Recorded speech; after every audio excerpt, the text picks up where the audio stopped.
Hello साथियों, आज के इस वीडियो में आप सभी को फिर से बहुत बहुत स्वागत है। सभी देशवासियों को नमो बुद्धाय, जय भीम, जय संविधान। साथियों, हाल ही में कुछ दिन पहले सुप्रीम कोर्ट के 5 संवैधानिक बेंच वाली पीठ के द्वारा इलेक्टोरल बॉन्ड पर कार्रवाई करते हुए तत्काल ही इलेक्टोरल बॉन्ड पर रोक लगा दिए थे, ये कहते हुए कि इलेक्टोरल बॉन्ड जो चुनावी चंदा है वो असंवैधानिक है। यह हमारा संविधान का जो मौलिक अधिकार आर्टिकल 19(1) देता है, जो सूचना का अधिकार, उसका उल्लंघन है, उसका हनन है। और इसलिए साथियों, इलेक्टोरल बॉन्ड पर प्रतिबंध लगा दिए थे, रोक लगा दिए थे। यह मोदी जी 2017 में एक कानून और एक बिल लेकर आया था। उस बिल का नाम था इलेक्टोरल बॉन्ड स्कीम बिल। ये इसको आप हिंदी में कह सकते हैं चुनावी चंदा योजना बिल।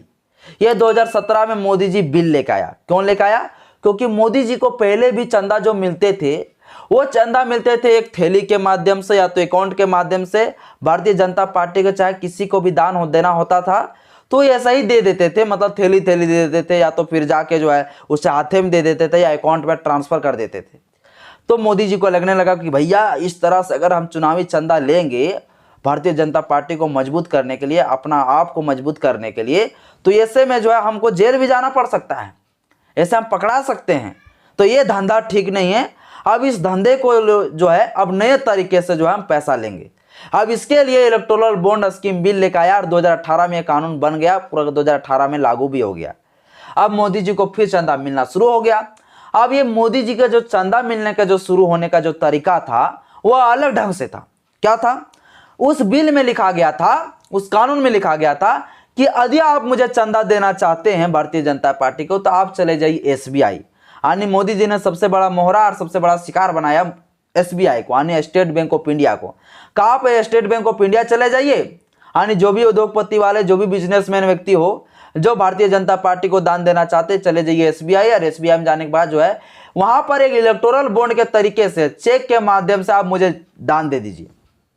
और सबसे बड़ा घोटाला, सबसे बड़ा धंधा वहां यह चल रहा था कि जो व्यक्ति के द्वारा, जिस उद्योगपति के द्वारा, जिस बिजनेसमैन के द्वारा चंदे दिए जाते थे पार्टी को, वो सार्वजनिक नहीं करना था। यानी यह था सबसे बड़ा काला धंधा। यही था सबसे बड़ा धंधा साथियों। यही था हमारा मौलिक अधिकार का उल्लंघन। यही था हमारा आर्टिकल 19(1) का उल्लंघन।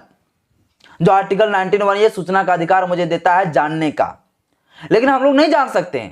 यानी इलेक्टोरल बॉन्ड के माध्यम से क्या होता था कि जो भी व्यक्ति दान देता था किसी भी पार्टी को, तो वो सार्वजनिक नहीं किए जाते थे, लोग नहीं जान सकता है, उसका डेटा नहीं देख सकता है। तो इसीलिए सुप्रीम कोर्ट ने कहा कि ये भैया बहुत गलत है, ये असंवैधानिक है। ये हमें सूचना का अधिकार देता है, आरटीआई के तहत हम जान सकते हैं, लेकिन ये कानून में भैया हम जान ही नहीं सकते हैं। मतलब कौन सा है, अंबानी चाहे अंडानी कितना दान दे रहा है किसको? भारतीय जनता पार्टी को। तो इसके लिए सुप्रीम कोर्ट ने कहा कि ये चीज हम बैंड लगा देंगे, और बैंड लगा भी दिया, रोक लगा दी। अब जो एसबीआई के माध्यम से जो चंदा दिए जाते थे पार्टी को, भारतीय जनता पार्टी को, इसलिए सुप्रीम कोर्ट ने एसबीआई को कहा कि हे एसबीआई, आप एक काम करिए, जितना भी आप चुनावी चंदा दिलवाए हैं इलेक्टोरल बॉन्ड के तरीके से, वो डेटा आप पूरी तरह से तैयार कर लीजिए और वो डेटा को चुनाव आयोग को दे दीजिए कि हम इतना पैसा इस पार्टी को दिलाए हैं। और चुनाव आयोग क्या करेगा? चुनाव आयोग डेटा को सार्वजनिक कर देगा, अपना चुनाव आयोग के पोर्टल में छोड़ देगा, ताकि सभी लोग जान पाएगा, देख पाएगा कि इतना पैसा ये पार्टी वाले व्यक्ति के द्वारा दिया गया है, ताकि ये पता चल सके ये व्यक्ति, ये बिजनेसमैन के द्वारा, ये जो उद्योगपति के द्वारा इस पार्टी को इतना पैसा दान दिया गया है। ये चीज डेटा पूरी तरह से सुप्रीम कोर्ट ने सार्वजनिक करने के लिए एसबीआई को समय दिया गया। वो समय क्या दिया गया? एसबीआई को कहा 6 मार्च 2024 तक, 6 मार्च 2024 तक, 6 मार्च 2024 तक आप एक काम करिए, वो डेटा को तैयार कर लीजिए, किस व्यक्ति के द्वारा कितना पैसा किस पार्टी को दान दिया गया है। और ये डाटा आप दे दीजिए 6 मार्च को चुनाव आयोग को। अब चुनाव आयोग क्या करेगा? चुनाव आयोग के लिए समय दिया गया 13 मार्च को। 13 मार्च 2024 तक चुनाव आयोग क्या करेगा? जो चुनाव आयोग का जो पोर्टल है, उस पोर्टल में वो सार्वजनिक कर देगा। मतलब किस उद्योगपति के द्वारा, किस बिजनेसमैन के द्वारा साथियों कितना दान दिया गया है, इसके लिए सुप्रीम कोर्ट ने कहा क्या ये जो है आप एसबीआई जी आप जो है 6 मार्च को दे दीजिए चुनाव आयोग को, और 13 मार्च को क्या करेगा चुनाव आयोग, वो डेटा को चुनाव आयोग के पोर्टल में छोड़ देंगे, सार्वजनिक कर देंगे ताकि सभी को पता चल सके। अब जो है पूरी तरह से एसबीआई को हो गया, खलबली मचने लगा। और एसबीआई को भी साथियों मुझे लगता है कि ये भारतीय जनता पार्टी का पूरी तरह से हाथ है और मिला हुआ है, दोनों मिलजुल के चल रहा है, एक सिक्के का दो पहलू।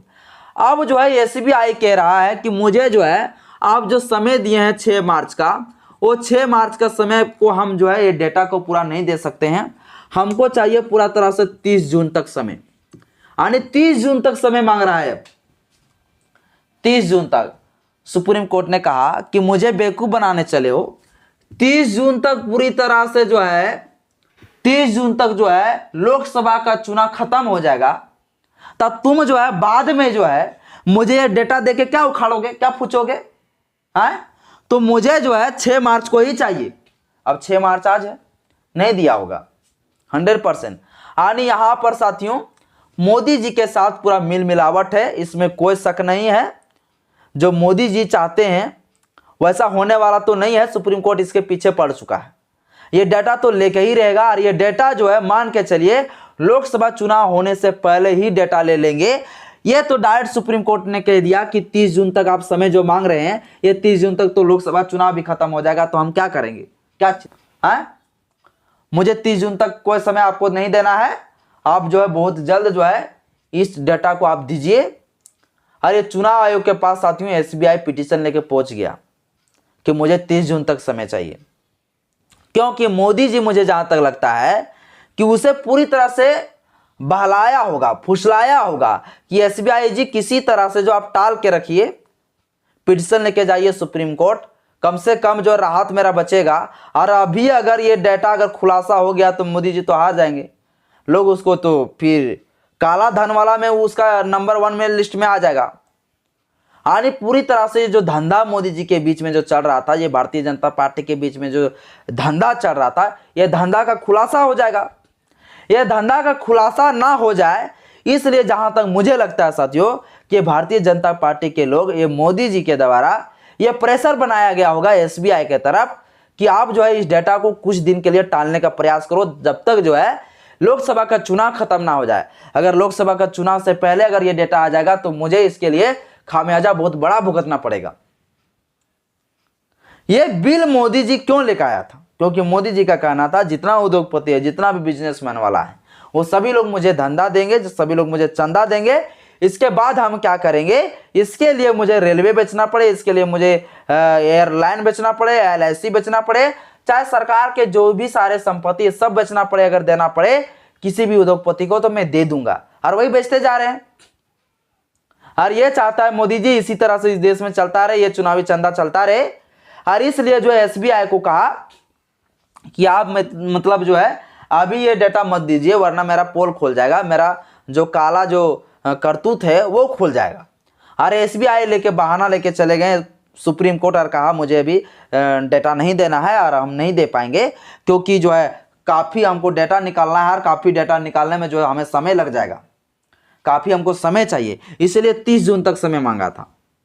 और समय कितना दिया गया था? 6 मार्च को, यानी 6 मार्च को एसबीआई को देना था चुनाव आयोग को, और चुनाव आयोग 13 मार्च को सार्वजनिक करता पूरा डेटा को, कौन सा व्यक्ति, कौन सा उद्योगपति, कौन सा बिजनेसमैन किस पार्टी को कितना दान दिया है।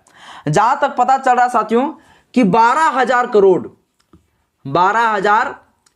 करोड़ रुपया कुल इलेक्टोरल बॉन्ड के माध्यम से, 12,000 करोड़ रुपया कुल इलेक्टोरल बॉन्ड के माध्यम से पार्टियों को दान दिया गया, जिसमें से 6,500 करोड़, 6,500 करोड़ सिर्फ जो है भारतीय जनता पार्टी को मिला है, भारतीय जनता पार्टी को दान मिला है। अब यह फिक्स नहीं पता चल पा रहा है कि किस व्यक्ति के द्वारा इतना पैसा जो दान दिया गया। जब ये पोल खुलेंगे इसके बाद मोदी जी का जो है काला करतूत समझ में आएगा, उसका धंधा समझ में आएगा, किस प्रकार से धंधा चला रहे थे ये लोग। तो ये 6,500 करोड़ रुपया जो है भारतीय जनता पार्टी को कुल मिला है। अब किस व्यक्ति के द्वारा कितना दिया गया वो तो जब एसबीआई डेटा देगा पूरी तरह से चुनाव आयोग को, और चुनाव आयोग जब सार्वजनिक करेंगे इसके बाद ही पता चलेगा। बाकी बात साथियों आज के इस वीडियो में इतना ही। वीडियो अच्छा लगे तो लाइक करिएगा, चैनल में पहली बार आए तो चैनल को सब्सक्राइब कर लें, बेल आइकन पर प्रेस करें। जय भीम, जय भारत, जय संविधान, जय विज्ञान।